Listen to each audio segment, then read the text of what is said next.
आज हम इस सवाल को समझने की कोशिश करेंगे। कुछ लोग, कुछ प्रवासी खुद को इतना हकदार क्यों समझते हैं कि जब वे किसी विदेशी देश में जाते हैं जहां उन्हें जाना जरूरी नहीं है, वे जानबूझकर अपने देश को, अपने लोगों को पीछे छोड़कर बेहतर जीवन की तलाश में वहां जाते हैं।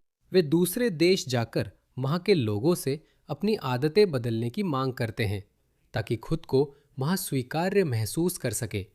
कुछ लोग ऐसा क्यों करते हैं, हम इसी पर चर्चा करेंगे, ठीक है? और मैं आपको कुछ मुसलमानों के वीडियो दिखाऊंगा जो यह दिखाएंगे कि प्रवासियों के मामले में वे बिगड़ैल बच्चों जैसा व्यवहार क्यों करते हैं। मेरा मतलब है, कोई और प्रवासी समुदाय ऐसा व्यवहार नहीं करता। इसे देखिए, यह मुस्लिम आदमी तब नाराज हो जाता है जब वह लंदन के एक रेस्टोरेंट में देखता है कि वहां हलाल खाना नहीं है। देखिए, मैं हैमरस्मिथ घूम रहा हूँ और एक दुकान पर लिखा दिखा गर्व से नॉन हलाल। हाँ, इस दुकान की तोड़फोड़ होनी चाहिए। इस दुकान की तोड़फोड़ होनी चाहिए मतलब कोई आकर इस दुकान में तोड़फोड़ करे। क्या वह खुलकर यह कह रहा है? और देखिए, अपना चेहरा भी नहीं छुपा रहा है। इनको लगता है कि ये कितने ढीठ हैं। इनको लगता है कि इनका कोई कुछ नहीं बिगाड़ सकता। वह वहाँ एक छोटा सा सबटेक्स्ट देखता है। उसमें लिखा है, जो भी गाता है तबाह गाता है। और उसमें लिखा है गर्व से नॉन हलाल, जिसे आसानी से नज़रअंदाज किया जा सकता है, लेकिन नहीं, उसे इससे बुरा लग रहा है। शायद नॉन हलाल वाले लोग ये दुकान हैमरस्मिथ में ढूंढ लें। इस दुकान को ढूंढो दोस्तों। अगर तुम्हें नॉन हलाल खाना नहीं चाहिए तो इसे ढूंढने की क्या ज़रूरत है? क्या तुम वहां जाकर कुछ खाना चखना चाहते हो? नहीं, वो लोगों से इसे नुकसान पहुंचाने को कह रहा है। इस कारोबार को बंद हो जाना चाहिए। यह कारोबार क्यों बंद होना चाहिए? और ये जाहिर तौर पर हरमन सिंह का रेस्टोरेंट है। यही आदमी, जाहिर है बहुत से लोग उस पर मुस्लिम समुदाय को भड़काने और उकसाने का आरोप लगा रहे हैं। अगर ऐसा है भी, इसे अनुमति दी जानी चाहिए। हमें यह कहने से डरना नहीं चाहिए कि हम हलाल खाना नहीं परोसते, क्योंकि वह हलाल वध से जुड़ा है। हलाल खाना मतलब हलाल वध, जो जानवरों के प्रति क्रूरता है। हमें वह पसंद नहीं है, हम उसे परोसते नहीं हैं। हमें यह कहने में सक्षम होना चाहिए। किसी कारण से हमें बहुत कुछ कहने या करने की अनुमति नहीं है। हम इस्लाम की आलोचना नहीं कर सकते बिना इस्लामोफोब कहे जाने के, लेकिन ज़्यादातर को इससे फ़र्क नहीं पड़ता। ये लोग इस्लाम आलोचकों के खिलाफ अभियान चलाते हैं और हमारी सुरक्षा खतरे में डालते हैं। हमें अपनी पहचान छुपाने में, अपनी जानकारी छुपाने में बहुत सावधानी बरतनी पड़ती है। लेकिन 30-40 साल पहले ऐसा नहीं था। सलमान रुश्दी ने 1989 में एक किताब लिखी थी। मुझे पता है कि उस समय के अयातुल्ला खोमैनी ने उनके खिलाफ मौत का फतवा जारी किया था। उस समय उन्हें ढूंढना मुश्किल था क्योंकि मुसलमानों की संख्या कम थी, लेकिन आखिरकार उन्होंने उन्हें पकड़ ही लिया। तो ये लोग यहाँ क्यों हैं? कुछ लोग खुद को बहुत हकदार क्यों मानते हैं? इस महिला, इस जोड़े को देखिए और सुनिए। मैं मनोरंजन पार्क में प्रार्थना करने के लिए संघर्ष कर रही थी। हमें कोई फर्क नहीं पड़ा। और ये हुआ। हमें फर्क नहीं पड़ता, बल्कि अच्छा हुआ। इस जगह पर पहले एक सर्वधर्म प्रार्थना कक्ष हुआ करता था, लेकिन अब वो यहाँ नहीं है। बहुत बढ़िया, जिसने भी ये किया बहुत अच्छा किया, उससे वेतन बढ़ोतरी मिलनी चाहिए। अब हमें प्रार्थना करने के लिए एक एकांत जगह ढूंढनी पड़ी और हमें ये जगह मिली। अब हमें प्रार्थना की दिशा भी ढूंढनी थी, जाहिर है, लेकिन फिर हमें एहसास हुआ कि यहाँ संगीत बज रहा था। इस जगह पर संगीत बज रहा है तो आपको पैक्स से भी संगीत हटाना पड़ेगा। अगर यहाँ संगीत नहीं बज रहा होता तो ये प्रार्थना करने के लिए वाकई बहुत अच्छी जगह होती। हमारी तलाश तब तक चली जब तक ये जगह नहीं मिली। वे सच में प्रार्थना कक्ष अब यहाँ ले आए हैं, ये एकदम सही है। वे खाते हैं। बिल्कुल, हम ऐसा क्यों करते हैं? इसी वजह से हम ऐसा करते हैं। हम इन लोगों के लिए हमेशा अपनी तरफ से पूरी कोशिश करते रहते हैं। हम उन्हें बार बार सुविधाएं व रियायतें देते हैं, जिससे वे और मांगते हैं। इससे एक संस्कृति बन जाती है। इससे एक संस्कृति बनती है जब ये लोग अपने देश में पश्चिमी लोकतंत्रों के आगे सच में भीख मांगते हैं तो सच में भीख मांगते हैं। कृपया हमें अंदर आने दें। हम कुछ भी करेंगे, टैक्सी चलाएंगे, टॉयलेट साफ करेंगे, बस अंदर आने दीजिए। हम कहते हैं आ जाओ। स्थानीय लोगों से राजनेताओं ने कहा कि वे समाज में घुल मिल जाएंगे और यहाँ की संस्कृति अपना लेंगे। वे हमारी कल्याणकारी योजनाओं में बड़ी आसानी से घुल मिल जाते हैं और वे बहुत सारी भूमिगत इंडस्ट्रीज चलाते हैं जहां उन्हें टैक्स नहीं देना पड़ता। बहुत सा बिना टैक्स वाला कारोबार होता है, लेकिन वे आत्मसात नहीं होते। वे जिस देश में बसे उसके मूल्य नहीं अपनाते। असल में यहीं पर हमसे गलती हुई। हमारे राजनेताओं ने हमसे झूठ बोला। उन्होंने कहा था कि वे समाज में घुल मिल जाएंगे और यहाँ के तौर तरीके अपना लेंगे। जो बात हमें बताई गई थी वह बिल्कुल अलग थी, लेकिन आखिर में हमें यही मिला और हम यहीं नहीं रुके, वे भी यहीं नहीं रुके। उन्होंने कहा, ठीक है, इन्हें प्रार्थना कक्ष दे दो। ठीक है, वे ऐसे लाउडस्पीकरों पर अल्लाहु अकबर की चीख पुकार मचाना चाहते हैं।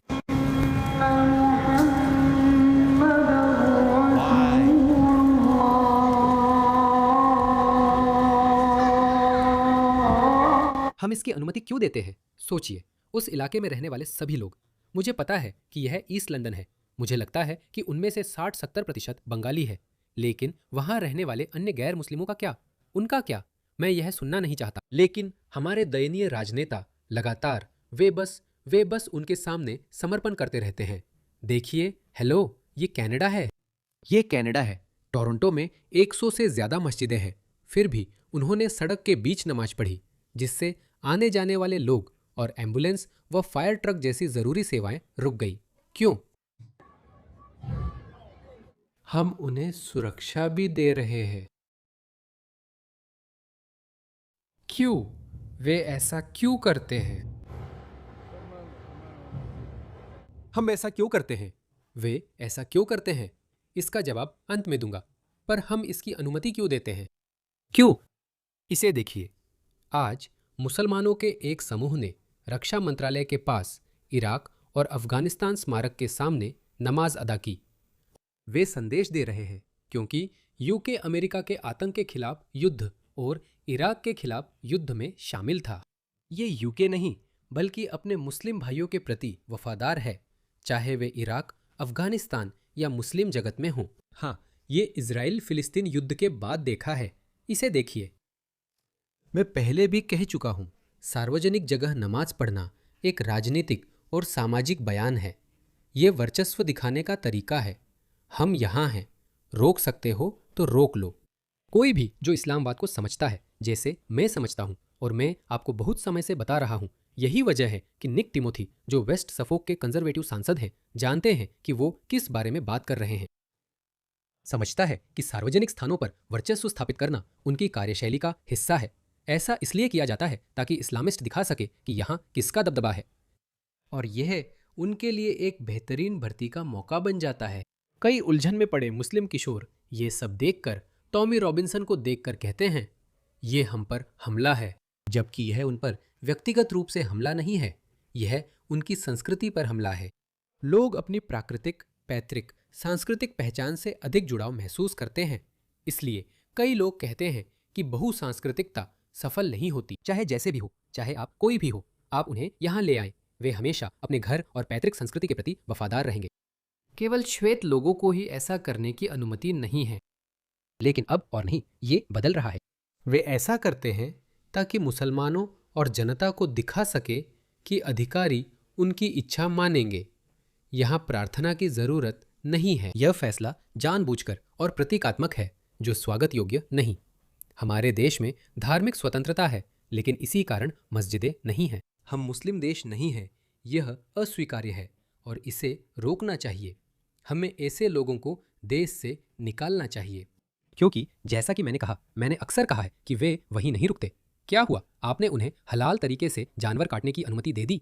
हाँ, अगर आप नजरअंदाज करते हैं तो आपने पीटा से कुछ न कहने को कहा। असल में पीटा एक वामपंथी संगठन है। अगर आप अपने कुत्ते के साथ क्रूरता करते हैं तो वे आप पर जुर्माना लगाएंगे। या अगर वह एक सफेद व्यक्ति का बूचड़खाना है या किसी स्थानीय व्यक्ति का बूचड़खाना है जहां उन्होंने कोई खराब स्टन गन इस्तेमाल की है, तो वे उन्हें पकड़ लेंगे। वे इस पर बहुत हंगामा करेंगे। लेकिन मुसलमानों की बात हो तो सब ठीक है, उन्हें ऐसा कर ले दो। अरे, क्या ये प्यारे नहीं हैं? ठीक था। यह समझ में आता है। पश्चिमी समाज ने पहले इसे अनदेखा किया क्योंकि यह सबके सामने नहीं था और संख्या कम थी। वे उतने आक्रामक और शत्रुतापूर्ण नहीं थे जितने अब है। वे आज जितने सार्वजनिक नजरों में हैं उतने पहले नहीं थे। यही वजह है कि अब ज्यादा से ज्यादा लोग जाग रहे हैं और कह रहे हैं, नहीं, अब बहुत हो गया, इसे देखो। तो आपने उन्हें मौका दिया, आपने नजरअंदाज किया, आपने उन्हें जानवरों के साथ क्रूरता करने की इजाजत दी। आपने उन्हें पार्कों में कुत्तों का विरोध करते समय आक्रामक व्यवहार करने की इजाजत दी। आपने उन्हें बताया कि यह ठीक है। आप अपनी महिलाओं के साथ ऐसा करते हैं, उन्हें दूसरे और तीसरे दर्जे का नागरिक मानते हैं, उन्हें कचरे की थैलियों जैसा लिबास पहनाते हैं। क्या आपको पता है कि मुसलमानों में घरेलू हिंसा की दर कितनी ज्यादा है? मैं कुछ महिलाओं को जानता हूं जो महिला शरण केंद्रों में काम करती हैं, और हर दूसरी या तीसरी महिला मुस्लिम होती है, या तो अफगानिस्तान, पाकिस्तान, बांग्लादेश से, या फिर बहुत सी महिलाएं उत्तरी अफ्रीका और उप सहारा अफ्रीका से होती हैं, और उन्हें प्राथमिकता दी जाती है। तो जब वे एक जगह चाहती है क्योंकि उनके पति हिंसक है, तो उनके लिए अलग कतार होती है। उन्हें जीवन भर आवास में प्राथमिकता मिलती है। वे अंग्रेजी नहीं बोल सकती और कोई योगदान नहीं देती। उनके पास अनिश्चितकालीन रहने की अनुमति या जीवन साथी वीजा होता है। जैसा है वैसा ही है। खैर, किसी ने कुछ नहीं कहा। सरकारों ने आपके टैक्स के पैसों से खजाने खोल दिए और आपने फिर नजरअंदाज किया। हमने कुछ नहीं किया, कोई हंगामा भी नहीं हुआ। पश्चिमी देशों के लोगों को बस इतना कहना चाहिए, नहीं, हम इसे बर्दाश्त नहीं करेंगे। सिर्फ यही काफी है। और ये सिर्फ हमारा मामला नहीं है। इसे देखिए, वे जापान में भी ऐसा ही कर रहे हैं। इसलिए हम वहाँ इतने जापानी इस्लाम विरोधी कार्यकर्ता देख रहे हैं। मैं हैरान हूँ, मुझे नहीं पता था कि जापान में ये हो रहा है। अचानक मैंने जापानी कार्यकर्ताओं को देखना शुरू किया। उन्होंने ऐसे वीडियो पोस्ट करने शुरू किए जिनमें वे नई प्रधानमंत्री ताकाइची को निशाना बना रहे थे, क्योंकि ऐसा लगता है कि उन्होंने जापान को हर तरह के प्रवासियों के लिए खोल दिया है, जिनमें ज्यादातर मुसलमान हैं। क्या ये हैरानी की बात नहीं कि जहां भी मुसलमान जाते हैं, वहां के स्थानीय लोग अचानक सोचने लगते हैं, ये क्या हो रहा है, हमें ये नहीं चाहिए। वे ये क्यों नहीं चाहते, लेकिन इसकी इजाजत कौन देता है? लेकिन आप जहां भी देखें, वहां कोई न कोई उदारवादी व्यक्ति है जो उनका पक्ष ले रहा है। इस महिला को देखिए, इस महिला को देखिए। यह जर्मन भाषा में है, इसलिए इस वीडियो को चलाने का कोई मतलब नहीं है, लेकिन मैं कैप्शन पर भरोसा करूंगा और आपको बताऊंगा कि कैप्शन में क्या लिखा है। कैप्शन में लिखा है, ये महिला कह रही है, मैं नस्लवाद से तंग आ चुकी हूं। मुझे मुस्लिम व्यक्ति के पास ज्यादा सुरक्षित महसूस होता है किसी दक्षिणपंथी श्वेत वर्चस्ववादी नस्लवादी जर्मन आदमी की तुलना में। यही वो कह रही है। मुझे यकीन नहीं हो रहा। मुझे इस पागलपन पर यकीन नहीं हो रहा, क्योंकि हमने आपको कितनी बार ऐसी ही महिलाओं के वीडियो दिखाए हैं जिन्हें इन्हीं लोगों द्वारा परेशान किया गया, हमला किया गया, इन्हीं लोगों द्वारा। ये तो दिमाग घुमा देने वाला है। मैं आपको ये दिखाता हूँ। दरअसल ये जर्मनी से है। मुझे लगता है ये अच्छा है। ठीक है, यह अच्छा है। ये कोई श्वेत सर्वोच्चतावादी या जर्मन राष्ट्रवादी नहीं कर रहा। इसे देखिए। हाले में 4 लड़कियां। मैं सबटाइटल्स पढ़ूंगा क्योंकि यह जर्मन में है। हाले की पुलिस के अनुसार 4 लड़कियां यौन हिंसा की शिकार हुईं। नतीजतन 2 लड़कियों को अस्पताल में भर्ती कराया गया, जबकि 2 का बाह्य रोगी के रूप में इलाज किया गया। वर्तमान जानकारी के अनुसार जान का कोई खतरा नहीं है, लेकिन वे जीवन भर के लिए आहत हो गई हैं। मुझे नफरत है जब अधिकारी इसे हल्का बताते हैं। हालांकि मैं जानता हूं कि ये जानकारी जरूरी है कि जानलेवा चोटें नहीं आईं। अगर वे इतनी बुरी तरह घायल है कि ठीक नहीं हो सकती या जान जा सकती है, तो यह बहुत अहम जानकारी है। लेकिन यह काफ़ी नहीं है। मेरा मतलब, यह पर्याप्त नहीं है। कुछ दिन पहले बर्नली में एक ब्रिटेन में जन्मा पाकिस्तानी व्यक्ति ने 17 साल की लड़की की गर्दन में यूं ही चाकू मार दिया।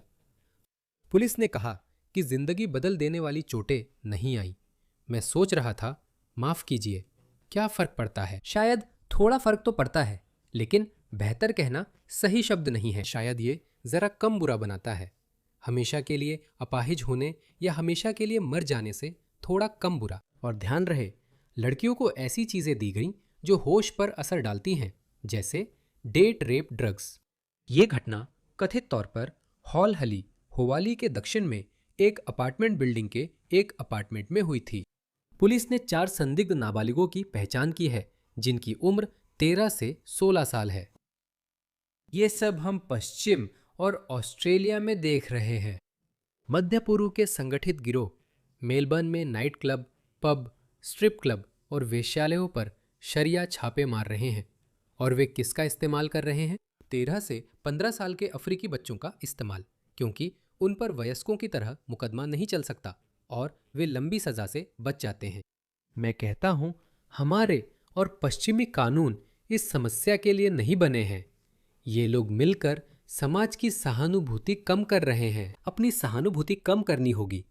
इन बच्चों के प्रति सहानुभूति नहीं दिखा सकते, क्योंकि पश्चिम में हम मानते हैं कि बच्चे सिर्फ बच्चे होते हैं। हमें इनके प्रति, आप जानते हैं, सहानुभूति रखनी चाहिए। हमें जड़ तक जाना चाहिए, असली कारणों तक पहुंचना चाहिए। नहीं, क्योंकि हमारे पास ऐसे लोग हैं। हमने ऐसे लोगों को यहाँ लाया है जो ऐसी संस्कृतियों से आते हैं जहाँ उन्होंने अत्यधिक क्रूरता देखी है। वे जीवन भर के लिए आघातग्रस्त हैं। मेरा मतलब है, मुझे हैरानी नहीं होगी अगर इन बच्चों ने अपने चाचा को टुकड़ों में काटते देखा हो जब वे देख रहे थे। वो हमेशा के लिए आघातग्रस्त हो गया। उसने अपनी आंखों के सामने पिता को माँ की बुरी तरह पिटाई करते देखा, लेकिन कुछ नहीं कर सका। अब क्या होगा? वो अपनी भड़ास आम लोगों पर निकालेगा। ये लोग मानसिक रूप से आहत हैं और मानसिक रूप से पश्चिम में रहने के लिए उपयुक्त नहीं, चाहे यहाँ पैदा हुए हों, क्योंकि उनके माता पिता यहाँ जन्मे नहीं थे। वे अपने खराब सांस्कृतिक रीति रिवाज साउथ ऑफ हॉल ला रहे हैं। पुलिस ने 4 नाबालिग संदिग्धों, जिनकी उम्र 13 से 16 वर्ष है, की पहचान की है। 3 संदिग्ध जिनकी उम्र 14 और 16 साल है और जो आपराधिक जिम्मेदारी की उम्र में है, अस्थायी हिरासत में हैं। पुलिस जांच कर रही है। ये सभी संभवतः प्रवासी हैं। और ये महिला कौन थी? और ये महिला कह रही थी, मुझे इस आदमी के पास ज्यादा सुरक्षित महसूस होता है। असल में नहीं, ये तो वो वीडियो भी नहीं है जो मैं आपको दिखाना चाहता था। मैं आपको असली वीडियो दिखाता हूँ। इसे देखिए, ये अभी अभी स्विट्जरलैंड में हुआ है। इस मुस्लिम महिला ने कहा, मुझे इनके पास ज्यादा सुरक्षित महसूस होता है। जानते हैं क्या? सच कहूं तो मुझे इन लोगों के मुकाबले एक श्वेत जातीय राष्ट्रवादी के पास ज्यादा सुरक्षित महसूस होता है, क्योंकि एक जातीय राष्ट्रवादी शायद बोलेगा, जानते हो क्या, मुझे तुम्हारा यहाँ होना पसंद नहीं। भले ही तुम अच्छे इंसान हो, लेकिन तुम्हें जाना चाहिए। कम से कम इस चरण पर वह मुझ पर हमला नहीं करेगा। हम अभी वहां नहीं पहुंचे हैं, क्योंकि हमारे समाज का पेंडुलम अभी थोड़ा बाएं है और इसे थोड़ा दाएं लाना चाहिए। ठीक है, इतना दाएं भी नहीं कि हमारे जैसे लोगों को सड़कों पर पीटा जाए, लेकिन वहां तक पहुंचा नहीं है। अभी ऐसा कुछ नहीं है। हर कोई हिंसा कर सकता है, हर कोई। मुझे ये मत कहो, मैं नहीं कहूंगा कि श्वेत जातीय राष्ट्रवादी कभी हिंसक नहीं होंगे, लेकिन फिलहाल वे डरे हुए हैं और कुछ नहीं कर रहे हैं। वे लोग नहीं हैं जो सड़कों पर ऐसे चाकू मारते हैं। हमने इसका थोड़ा संकेत उत्तरी आयरलैंड में देखा था। ठीक है, अगर हम रास्ता नहीं बदलते, अगर हम सही दिशा में नहीं जाते, तो यही वो ताकतें हैं जिन्हें खुला छोड़ दिया जा सकता है। हम सही दिशा में सुधार नहीं करते। माफ कीजिए, यही सही बात है। इसे देखिए, शानदार है। अगर आप अगले हफ्ते तक जुड़े रहते हैं, यकीन है वो भी इन्हीं में होती। जानते हो, देखो, ये बेखबर लोग हैं। इन्हें बिल्कुल अंदाजा नहीं है कि क्या हो रहा है। उसके कानों में हेडफोन लगे हैं। वो आदमी चिल्ला रहा है, अल्लाह अकबर। उसके हाथ में चाकू है। उसने बेतरतीब ढंग से कुछ लोगों को चाकू मार दिया। ये लोग किस्मत वाले हैं, इन्हें चाकू नहीं लगा। आखिरकार उसे गिरफ्तार किया गया। मुसलमान बेखौफ क्यों होते जा रहे हैं, मैं बताता हूं। आप उन्हें थोड़ा देते हैं, वो ज्यादा ले लेते हैं और फिर भी नहीं रुकते। मुझे बताने की जरूरत नहीं कि वो ऐसे क्यों हैं। एक मुस्लिम विद्वान को सुनिए, वो क्या कहते हैं। जब पैगंबर सल्लल्लाहु अलैहि वसल्लम, हाँ, जब वे आए तो उन्होंने खुद से ये नहीं पूछा, क्या मैं मक्का में घुल मिल जाऊं, हाँ, या क्या मैं अलग रहूं। नहीं, उनका नजरिया पूरी तरह बदल गया है। उन्होंने कभी इस सवाल के बारे में नहीं सोचा, क्योंकि उन्हें पता था कि वो सबसे पहले मक्का के लोगों को संदेश देने आ रहे हैं, फिर पूरी मानवता को। ठीक है, और ये बात पैगंबर मोहम्मद सल्लल्लाहु अलैहि वसल्लम की जिंदगी से बहुत स्पष्ट है। और इसी वजह से वो कहते थे, अतबिऊनी, मेरा अनुसरण करो, मेरा अनुसरण करो, तुम मेरा अनुसरण करो। मुझे इंसानियत का नेतृत्व करने के लिए चुना गया था, इंसानियत द्वारा नेतृत्व पाने के लिए नहीं। तो यही थी पैगंबर मोहम्मद सल्लल्लाहु अलैहि वसल्लम की जिंदगी। और इसी वजह से जब उन्हें महसूस हुआ कि मक्का के लोग उनके संदेश को ठुकरा रहे हैं, वे सल्लल्लाहु अलैहि वसल्लम चले गए। तो लंबी कहानी को संक्षेप में कहे, अगर आप नहीं समझे तो आप मूल रूप से कह रहे हैं कि जब मोहम्मद मक्का से मदीना हिजरत किए, तो वे घुलने मिलने के लिए नहीं गए थे। उन्होंने दुनिया को यह बताने के लिए हिजरत की कि सच्चा धर्म कौन सा है, यानी इस्लाम। इस्लाम एक सच्चा धर्म है। तो मैं घुलने मिलने के लिए नहीं आया, मैं लोगों को अपनी विचारधारा के मुताबिक ढालने के लिए आया हूँ। यही सोच है। और जब वोक लेफ्टी पागल बेवकूफ़ आपसे कहते हैं कि वे अच्छे लोग हैं, समाज में घुल मिल जाएंगे, यहाँ के तौर तरीके अपना लेंगे, तुम्हें गोरे आदमी से डरना चाहिए। उन्हें बिल्कुल भी अंदाज़ा नहीं है कि वे किस बारे में बात कर रहे हैं। उन्हें यह भी नहीं पता कि वे किससे निपट रहे हैं। उस मौलवी ने जो असली बात कही, उसका असली रूप यही है। इस आदमी की बात सुनो, इस आदमी की सुनो।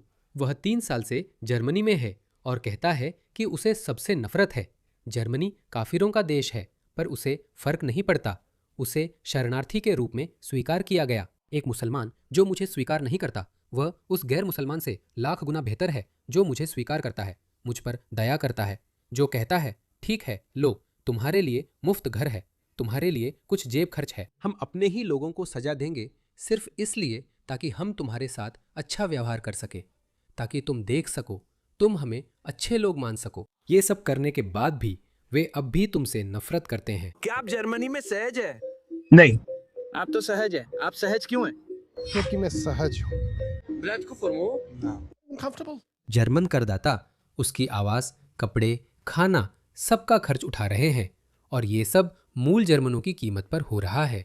और फिर भी वे खुश नहीं हैं। तुम कहाँ हो? कुफ्र के देश में। नतान अलमन तफहमुहा लिआन अलआलम यकूलु लका हज़ूल इस्तक़बलूना। और सबसे बुरी बात यह है कि वे इसे छुपा भी नहीं रहे। इससे मैं देश के अंदर हूँ। कूफा, वहीं जाओ जहाँ हमने इंटरव्यू लिया था। जहाँ हमारा इंटरव्यू हुआ था वहाँ जाओ। अगर हमें जर्मनों ने पकड़ा तो ये मेरे सिर पर है, मेरा कोई दखल नहीं। अच्छा है, लेकिन जब तक तुम फुअर हो, ये तुम्हारी शर्त। फुअर काफिर, काफिर। हाँ ठीक है। हेलो बस मैं तुमसे एक सवाल पूछना चाहता हूँ। सवाल, कौन बेहतर है? वो मुसलमान जो तुम्हारा स्वागत नहीं करता, या वो काफिर जो तुम्हारा स्वागत करता है, या कम से कम उसने इसके बारे में सोचा? मुसलमान। वो तुम्हें अपने घर में नहीं आने देता, या वो काफिर जो तुम्हें घर बुलाता है, खिलाता है, पिलाता है? कौन बेहतर है? मुसलमान। हाँ खुदा की कसम, बिल्कुल मुसलमान। मुसलमान? हाँ। सच में? हाँ। मेरा सिर पानी में। इसी वजह से वेन ब्रॉडहर्स्ट को चाकू मारा गया था। असल में नहीं, मामला थोड़ा अलग है, लेकिन इन्हीं लोगों से आप लोग निपट रहे हैं दोस्तों, इन्हीं लोगों से आप लोग निपट रहे हैं। और वामपंथी अब भी आपको बता रहे हैं कि आप में ही कोई कमी है। तो वे लोग जो इन लोगों को स्वीकार नहीं कर रहे हैं, यानी शरण चाहने वाले, हम इस दायरे को और लोगों तक भी बढ़ाएंगे, क्योंकि ये काम सिर्फ वे नहीं कर रहे हैं। जिस मुस्लिम मौलवी को मैंने दिखाया, उसके श्रोता पश्चिमी मुस्लिम हैं। जागो, उन्हें कुछ मत दो। तुमने कोशिश की थी, उसका क्या नतीजा निकला? मुसलमान कहते हैं हमें पश्चिम पसंद है क्योंकि वहाँ हमें अपने देश से ज़्यादा आधार मिलते हैं। उन्हें पश्चिमी समाज के खिलाफ, पश्चिमी सरकारों के खिलाफ रोज़ बोलने की आज़ादी है। उन्हें विरोध करने की भी अनुमति है। क्या आपने कभी यूएई, सऊदी अरब, पाकिस्तान या बांग्लादेश में फिलिस्तीन के समर्थन में प्रदर्शन देखे हैं? नहीं, क्योंकि उन्हें पता था कि ये बकवास सालों तक चलेगी। इसका कोई मतलब नहीं। दुबई, कराची या रियाद में प्रदर्शन बेकार है। पश्चिमी देशों में वे हर सप्ताहांत ऐसा कर हमारी जिंदगी में खलल डालते हैं। ऑस्ट्रेलिया में हमारा उससे कोई लेना देना नहीं है। ऑस्ट्रेलिया का इजराइल पर असर नहीं, फिर भी वे ऐसा करते हैं। उन्हें पश्चिमी देशों में अधिकार मिले, फिर भी वे पश्चिम से नफरत करते हैं। माफ़ करे, मैं ईसाई नहीं हूँ। नहीं, मैं अपने दुश्मन से प्यार करने में विश्वास नहीं करता। मैं दूसरा गाल आगे करने में विश्वास नहीं करता। मैं कहता हूँ, आप समझ रहे हैं मैं क्या कहना चाहता हूँ।